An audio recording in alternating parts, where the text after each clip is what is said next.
In this video, I want to talk more about plane problems, specifically about inclined plane problems. And before we start, I think one of the reasons most people find this specific topic for physics really difficult is because they don't fully understand what net force is, which net force is really important to know because once you're able to know your net force, it will be very easy to find a lot of different forces, like your force of friction, your acceleration, among other forces, right? So net force is simply equal to your mass times acceleration, right? So you can get you can replace force of net by mass times acceleration, and this will be equal to all of your unbalanced, we'll put unbalanced for short, forces. So whenever you add up all your unbalanced forces, you should get your force of net, which in other words, your force of net is ultimately all the forces that are acting on your specific system. So let's take an example. Let's say we have an object, right? And we have the force of gravity acting upon it. And we have our normal force, which is sustaining that object. However, we know that the force of gravity will balance out with the normal force. So therefore, the force of net will be zero, which also means that the object won't be accelerating at all. It just stays completely still, right? So here, let's do another example. How about let's say we had a system, and this time we're dragging it to the positive direction, to the right, right? But we're dragging it on the ground, right? So this is our ground. So we know there's gonna have to be some force of friction that's pushing it in the opposite direction that we're pushing it. So in order for us to be able to actually push it, our force of acceleration must be greater than our force of friction. Because if our force of friction is greater than our acceleration, which you can think of your acceleration as your applied force, your force that you're pushing, right? That force. If your force of friction is greater than the force you're applying to the object, you won't be able to move it. But to be able to move it, your acceleration must be greater. So let's take a look at our final example. So let's say we have an object at an incline slope. So let's say we're trying to push up this system, right? We'll push it up here at first. Let's say we're our incline and it's at a degree theta. Right now, the degree or angle of horizon doesn't really matter as much, right? But let's say we're trying to push this system upwards, up the hill, right? So we have our force of friction that's acting in the opposite direction that we're pushing it up the hill, and our force of friction is going to prevent us. Not only do we have force of friction acting on the opposite direction, but we also have our force of gravity that's pushing the the item down the hill, right? And then we also have our normal force, right? We have a force of normal that's being able to sustain the system. And we also have our force of gravity. We have two different forces of gravity. So we have our parallel and then we have our normal, right? But then this could be our perpendicular force, right? I know this looks like a lot of forces on a single item, right? But it can be broken down much more simpler when you find out which forces are balanced. So, as we initially mentioned, our force of normal will balance out with our force of gravity, right? And then force of perpendicular, we don't have to worry about that because that's not a factor we're taking into account currently. Right now, we're just looking at our horizontal forces, at our forces that are on this x-axis, right? So we have our force of friction, and then we have a force of gravity that's pushing. Here, let me make sure these lines, right? Our force of normal and our force of gravity, they're parallel, they're equal, so they cancel out. And then we have our force of gravity that's pushing the object down, our force of friction that's making it hard for us to push it up. So therefore we know that our acceleration must be greater than our force of friction plus our force of gravity that is parallel to the hill.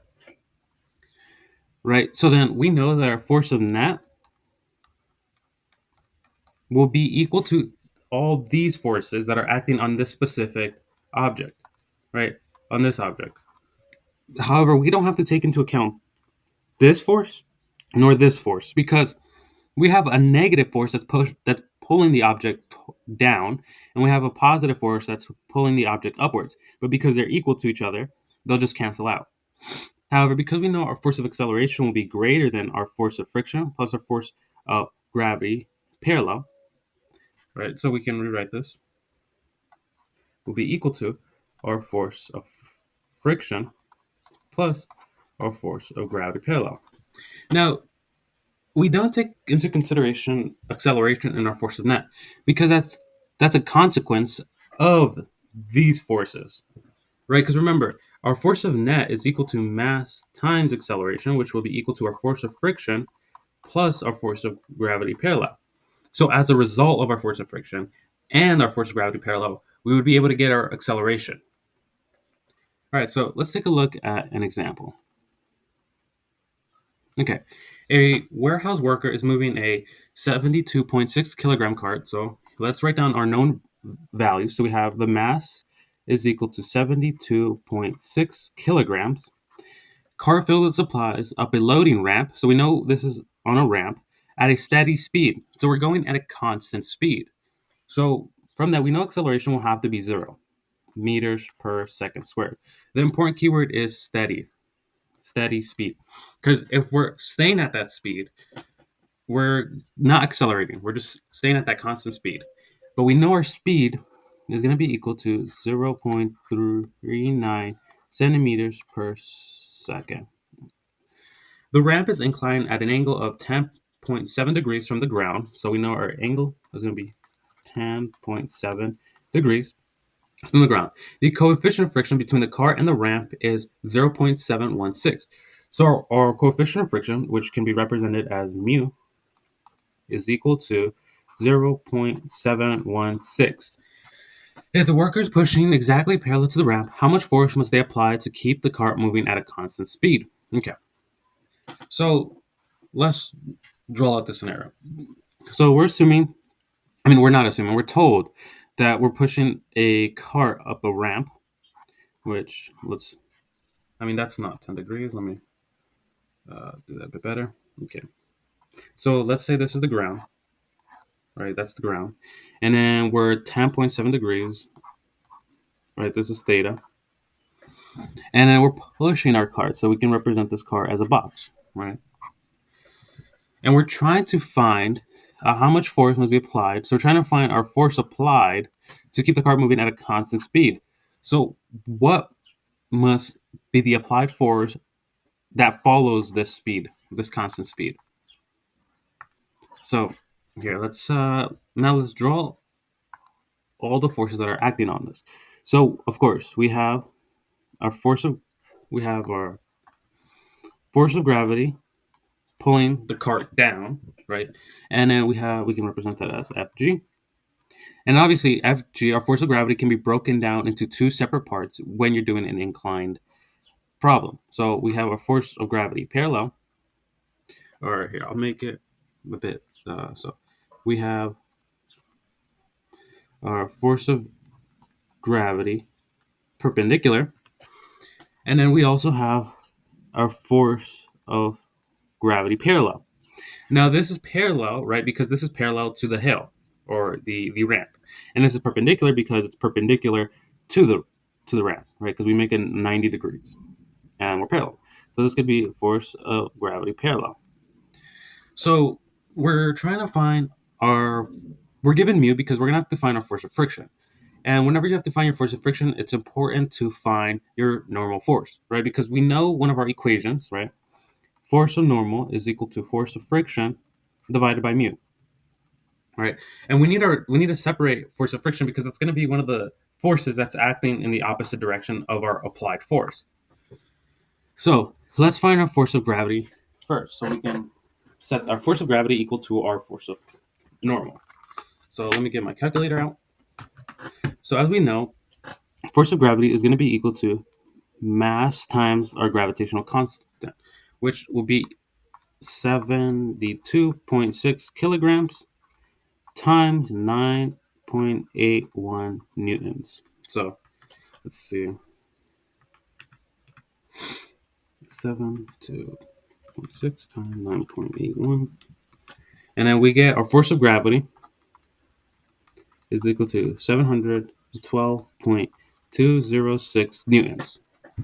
Okay, So now that we have a force of gravity is equal to 712.206 newtons, we know that our force of normal will also be equal to that. So we can have a force of normal is going to be equal to If you guys have any more questions, comment down 712.206 below. newtons. Or if you need further And then clarification we know on a certain these physics forces aspect are or equal to physics each other. topic, They're make sure to equal. comment down So below when we and I can take create these a forces into separate video consideration for our net for force, we know that. that in our net force, they'll And just cancel yeah, out. thank So you. we don't have to write down all the math to see whether or not they do cancel out. Okay, so we're trying to figure out our applied force. So the force that we're applying to pull it up. So we can write this as force apply. App for short for apply. We're trying to figure out what this is equal to, right? So we know that we have our force of gravity parallel that's acting in the opposite direction of our force applied, and we have our force of friction that's going to be acting in the opposite direction. So let's also draw that out. Mm, right. Okay. So we have a force of friction that's acting in the opposite direction. Okay. So because we know this is perpendicular to the hill, right? We know this specific angle is perpendicular to the hill, and it makes a 90-degree angle. We can also conclude that this specific angle right here will also be equal to our angle of theta, which is 10.7 degrees. So here, let's rewrite that. So we know inside here is 10.7 degrees. And we're trying to find our force of gravity parallel and our force of friction and then our force applied. Right? But first, to be able to calculate all that, we need to know our net force. So we know our force of net will be equal to all the forces that are acting on the car. So what are those forces? So we know our force applied plus, okay, this is where it can get a lot of tricky for a lot of people, but we have to look at what direction these forces are acting. So if we think about this in a way like as a coordinate plane,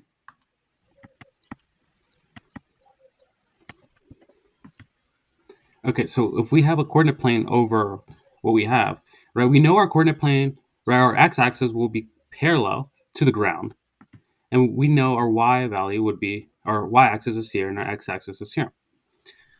So we can, when applying this, we know that as this is our origin, right, our center of origin, and we know as we move to the left side on the x-axis, we become negative, right?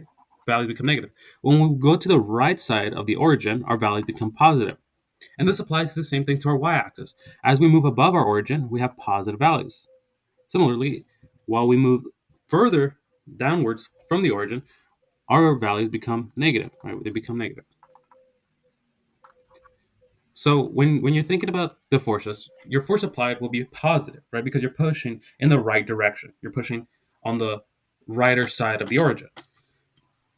While here, force of friction or force of gravity parallel are pushing or are pushing in the negative direction. So they're acting in the opposite direction of our force applied. And then this is also where the idea from like our force of normal and then our force of gravity will cancel out because our force of normal will be pushing up in the positive direction, while force of gravity parallel, or I mean, sorry, our force of gravity will be pulling down in the negative direction. And because they're both equal, we're gonna add when we add them, they'll just equal zero. So we only have to take into consideration our unbalanced forces, which is our force applied, our force of friction, and our force of gravity parallel, right? Because force of gravity parallel, you can see the arrow is is it's pushing in the left direction. So here, our force applied minus our force of friction plus minus force of gravity parallel. Remember, again, these are minuses because these forces are negative. They're pushing in the negative direction. So, right, we can rewrite this as remember our force of net is going to be equal to mass times acceleration. So we have mass times acceleration is going to be equal to force applied minus force of friction minus force of gravity parallel. However, remember, in our problem, we're told that we're at a steady speed, and we said that our acceleration is 0. Right? So we know our mass, or our acceleration is going to be 0. Oops, sorry. It's going to be 0 meters per second squared, which anything multiplied by 0 is just going to be 0 all the times, right? So we have 0 is going to be equal to our force applied minus force of friction minus our force of gravity parallel. So now we have to solve for force applied, which we can do that by moving all these forces to one side. So here we can add our force of friction to both sides, force of friction, and we can also add force of gravity parallel to the other side. So we can add force of friction plus force of gravity parallel. So this will cancel, and then we have force of friction plus our force of gravity parallel is going to be equal to our force applied. Okay. Now we just have to solve for our force of friction and our force of gravity parallel. So we can start off with our force of friction because we're told our mu value, right, our coefficient of friction, right, and we found out our force of normal, which we can just plug these into this. So if we do that, we have our normal force. Or first, right, we want to solve for force of friction, which you get that by multiplying both sides by mu. And then mu in the denominator will cancel out with the multiplication. So we get mu times force of normal is going to be equal to our force of friction. So we can just multiply 0.716 times 712.206 newtons, right? And what do we get here? Times 0.716. And we get our force of normal, our force of friction is going to be equal to 509.939 newtons. Okay. Now that we have our force of friction, we can plug this into here. So we have our force of friction is going to be equal to 509.939 newtons plus, and then we're going to have to find our force of gravity parallel, which will be equal to our force applied. So now let's solve for force of gravity parallel. So remember, this angle is going to be equal to this angle inside because this makes a perpendicular angle, and then we intersect it, right? So then therefore this will have to be equal to 10.7 degrees. So we can go back to our simple trigonometry, SOHCAHTOA, and we have our hypotenuse, right, which is our force of gravity, 712.206 newtons, and we're trying to find the force or the side that's on the opposite side of the angle, right? So we're going to have to use sine, right? So because we have our hypotenuse and we're trying to solve for our opposite side, we're going to have to use sine of the degree we know, which is 10.7 degrees, is going to be equal to our opposite force of gravity parallel over our force of gravity, right? And we're trying to just separate force of gravity parallel, which we can do by multiplying both sides by force of gravity, and then these will cancel, leaving us with force of gravity times sine of 10.7 degrees will be equal to our force of gravity parallel. So we can substitute 712.206 newtons for our force of gravity times sine of 10.7 degrees. Let's see what we get. Times sine of 10.7 degrees. And we get our force of gravity parallel is going to be equal to 132.233 newtons. Okay, now we can substitute this value, right? Because we know our force of gravity parallel. So we know this value is 132.233 newtons. So we can substitute that in. So here. So 132.233 newtons. And now if we add these forces, 640 2.172 newtons is our force applied. And this will be our answer. Okay, so you can see, because we knew our force of net and we knew all the forces that are acting on our force of net, we were able to separate these values so we can just figure out what our force applied.